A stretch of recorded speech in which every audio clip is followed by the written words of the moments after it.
আমি এমজিআর। আচ্ছা, কখনো ভেবে দেখেছেন কোনো জায়গার শাসন ব্যবস্থাকে যদি একেবারে গোড়া থেকে শুধু তথ্যের ওপর ভিত্তি করে নতুন করে গড়া যেত, তাহলে কেমন হতো? দেখুন, আজ আমরা কোনো রাজনৈতিক মতামত বা ব্যক্তিগত ধারণা নিয়ে কথা বলতে আসিনি। আমরা এসছি ডেটাকে ব্যবচ্ছেদ করতে আর দেখতে যে কিভাবে একেবারে মাটি থেকে সাধারণ মানুষের জীবন থেকে একটা মজবুত শাসনের নকশা তৈরি করা সম্ভব। তো আমাদের এই বিশ্লেষণের ফোকাসটা কোথায়? এটা হলো পশ্চিমবঙ্গের ভাটপাড়া বিধানসভা কেন্দ্র। হুগলি নদীর পাড়ে এই শহরের শিল্পাঞ্চল একসময় বাংলার গর্ব ছিল, কিন্তু আজ এর ইতিহাস, অর্থনীতি আর সমাজ সব কিছুই একটা জটিল মোড়ে এসে দাঁড়িয়েছে।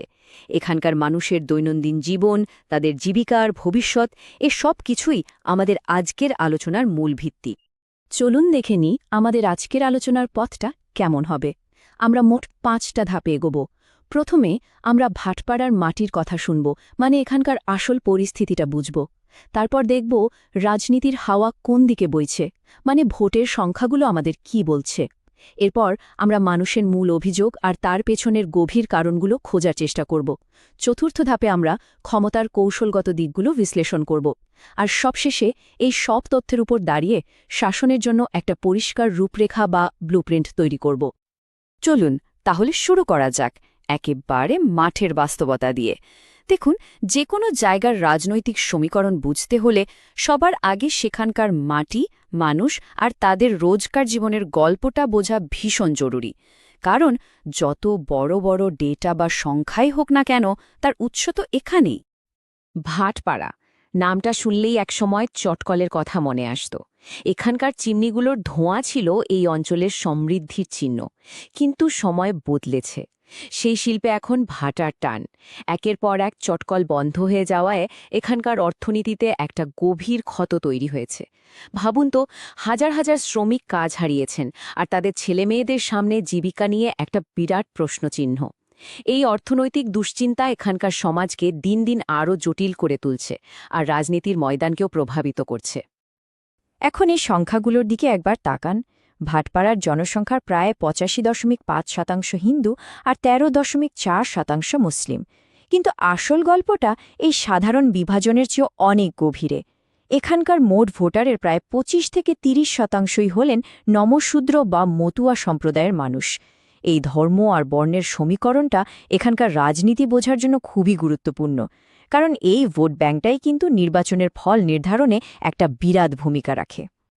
তো এই প্রেক্ষাপটে ভোটের সংখ্যাগুলো আমাদের কি বলছে? দেখুন, সংখ্যা কিন্তু কখনো মিথ্যে বলে না, যদি তাকে ঠিকভাবে পড়তে পারা যায়। ভোটাররা ভোটের মাধ্যমে যে বার্তাটা দিয়েছেন, সেটাকে আমরা 3টে মূল সংকেত হিসেবে দেখতে পারি।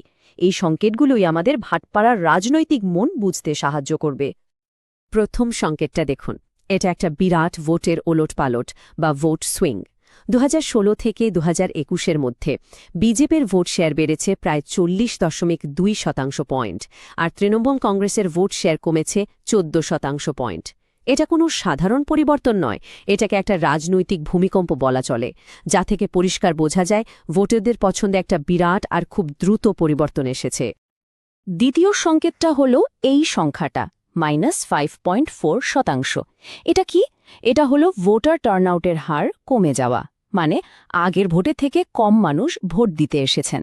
এই নীরবতার মানে কি?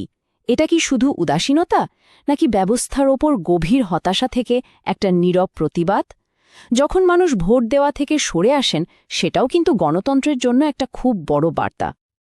আর ৩ নম্বর সংকেতটা হল মধ্যপন্থার অবসান। মানে আগে নির্বাচনে ছোট দল বা নির্দল প্রার্থীদের একটা জায়গা ছিল, এখন সেই জায়গাটা প্রায় নেই বললেই চলে। লড়াইটা এখন সরাসরি দুটো প্রধান রাজনৈতিক শক্তির মধ্যে হচ্ছে। এর ফলে ভোটারদের কাছে বিকল্প খুব সীমিত হয়ে গেছে, হয় এদিকে নয় ওদিকে। এই মেরুকরণ রাজনীতির ভাষাকেও কিন্তু পুরোপুরি বদলে দেয়। তো আমরা দেখলাম কি ঘটেছে: ভোটের পরিবর্তন, কম টার্নআউট আর মেরুকরণ। কিন্তু আসল প্রশ্নটা হলো, কেন ঘটল? মানুষের দৈনন্দিন জীবনের ঠিক কোন সমস্যাগুলো তাদের ভোটের সিদ্ধান্তকে এতটা নাড়িয়ে দিয়েছে? কারণ আসল গল্পটা তো আসলে মানুষের প্রতিদিনের লড়াই আর সম্মানের মধ্যেই লুকিয়ে থাকে। ভাটপাড়ার মানুষের মূল অভিযোগগুলো খুব সাধারণ, কিন্তু তাদের জীবনের ওপর এর প্রভাব মারাত্মক। ভাঙাচোরা রাস্তা, বর্ষায় জল জমে যাওয়া, এগুলো নিত্যদিনের ভোগান্তি। তার ওপর আছে জিনিসপত্রের আকাশছোঁয়া দাম আর রেশনে দুর্নীতির অভিযোগ, যা একটা সাধারণ পরিবারের কোমর ভেঙে দেয়। আর সবচেয়ে বড় সংকট হল জীবিকার সংকট। বিশেষ করে যুবকদের মধ্যে বেকারত্ব একটা জ্বলন্ত সমস্যা, যা তাদের ভবিষ্যৎকে অন্ধকার করে দিচ্ছে। এই রোজকার সমস্যাগুলোর শিকড় কিন্তু আরও গভীরে। সরকারি পরিষেবা পেতে গেলে কাটমানি দেওয়ার যে সংস্কৃতি, সেটা মানুষের বিশ্বাসকে একেবারে নষ্ট করে দিয়েছে। ভোটের পর রাজনীতিক হিংসার ভয়টা অনেকের মনে স্থায়ী হয়ে গেছে। আর সংখ্যালঘু সম্প্রদায়ের মধ্যে সিএএ বা এনআরসি নিয়ে একটা চাপা ভয় কাজ করছে।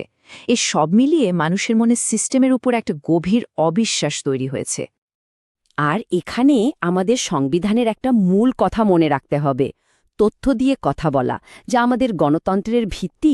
তার আসল উদ্দেশ্য হল মানুষের এই বাস্তব সমস্যাগুলো নিয়ে আলোচনা করা, শুধু ভাষণ দেওয়া নয়, বরং তার সমাধানের জন্য একটা সৎ আর কার্যকর পরিকল্পনা সামনে রাখা। এটাই একজন জনপ্রতিনিধির আসল দায়িত্ব। বেশ, এবার চলুন এই জটিল পরিস্থিতিতে যে রাজনৈতিক দলগুলো কাজ করছে, তাদের কৌশল আর সাংগঠনিক ক্ষমতাকে একটু ব্যবচ্ছেদ করে দেখা যাক। কারণ মনে রাখবেন, নির্বাচনে জেতা হারা শুধু আবেগ বা অভিযোগ দিয়ে হয় না। এর পেছনে একটা শক্তিশালী সংগঠন আর পরিষ্কার কৌশল কাজ করে। এই স্লাইডটা দেখুন। এটা ক্ষমতাসীন দলের একটা SWOT বিশ্লেষণ, মানে তাদের শক্তি, দুর্বলতা, সুযোগ আর ঝুঁকি। তাদের সবচেয়ে বড় শক্তি কি? দলের একটা মজবুত সংগঠন। কিন্তু দুর্বলতাও স্পষ্ট: রাস্তাঘাট, নিকাশির মতো পরিকাঠামোর ক্ষেত্রে আর মানুষের বিশ্বাস অর্জনের ক্ষেত্রে তাদের স্কোর খুবই কম। জনকল্যাণের কাজে তারা মাঝারি, অর্থাৎ সংগঠন শক্তিশালী হলেও শাসনের মূল মাপকাঠিগুলোতে তারা অনেকটাই পিছিয়ে। তাহলে একজন সাধারণ ভোটারের সামনে বিকল্পটা ঠিক কি? একদিকে ক্ষমতাসীন দল, যাদের সংগঠন মজবুত কিন্তু ভাবমূর্তি নিয়ে প্রশ্ন আছে। অন্যদিকে প্রধান বিরোধী দল, যারা শাসক বিরোধী ভোট পেলেও তাদের বিরুদ্ধেও বাহুবলী রাজনীতির অভিযোগ ওঠে। ফলে সাধারণ মানুষের কাছে এই পছন্দটা কিন্তু খুব একটা সহজ নয়। কিন্তু এই ধরনের কৌশলগত চ্যালেঞ্জ পার করার পরীক্ষিত পদ্ধতিও আছে। যেমন ত্রিপুরার মডেল আমাদের দেখায় যে কিভাবে একেবারে বুথ স্তরে নিখুঁত ব্যবস্থাপনার মাধ্যমে ৮৫% বেশি ভোটদান নিশ্চিত করা যায়। আবার আসামের মডেল আমাদের দেখিয়েছে কিভাবে সবাইকে নিয়ে চলার বার্তা দিয়ে জনকল্যাণের মাধ্যমে মানুষের বিশ্বাস অর্জন করা সম্ভব। এই মডেলগুলো থেকে অনেক কিছু শেখার আছে। তো এতক্ষণ আমরা সমস্যা, পরিস্থিতি আর রাজনৈতিক কৌশল নিয়ে কথা বললাম। এবার চলুন সমাধানের দিকে এগোনো যাক।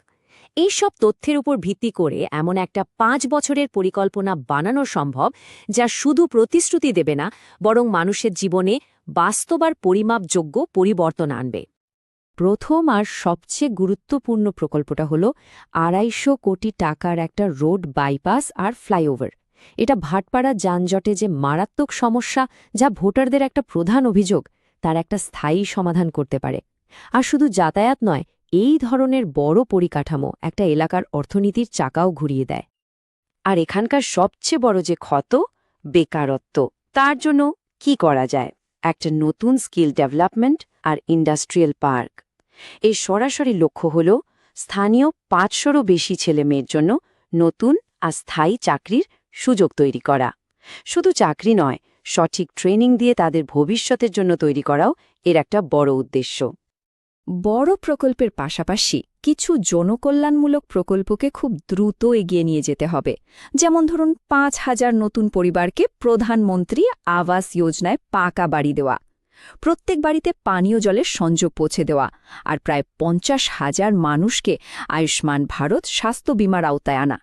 এই কাজগুলো মানুষের জীবনে সরাসরি একটা ইতিবাচক পরিবর্তন আনে। কিন্তু এই সব ডেটা নির্ভর শাসনের একটা শর্ত আছে, যা আমাদের সবসময় মনে রাখতে হবে। শাসন মানে হল নাগরিকের মর্যাদাকে সম্মান জানানো। আমরা যখন তথ্য ব্যবহার করব, তখন অবশ্যই মানুষের অনুমতি নেব আর তাদের ব্যক্তিগত গোপনীয়তাকে সবসময় সম্মান করব। এটাই আধুনিক আর দায়িত্বশীল শাসনের মূল ভিত্তি। আমাদের চূড়ান্ত লক্ষ্য একটাই: ভাটপাড়াকে একটা আধুনিক, সমৃদ্ধ শিল্প শহরে পরিণত করা। এমন একটা জায়গা যেখানে প্রত্যেকটা পরিবার সুরক্ষিত থাকবে, সুস্থ থাকবে আর তাদের ছেলেমেয়েদের সামনে এগিয়ে যাওয়ার অনেক সুযোগ থাকবে। কিন্তু এটাও মনে রাখতে হবে, এই পরিকল্পনা যদি ঠিকমতো রূপায়ণ করা না যায় তাহলে মানুষের হতাশা আর অবিশ্বাস আরও বাড়বে, যা ভবিষ্যতের জন্য আরও বড় সংকট তৈরি করবে।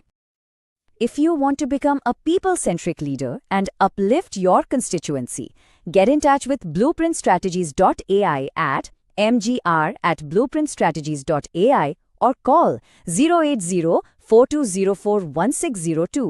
Purpose beyond politics.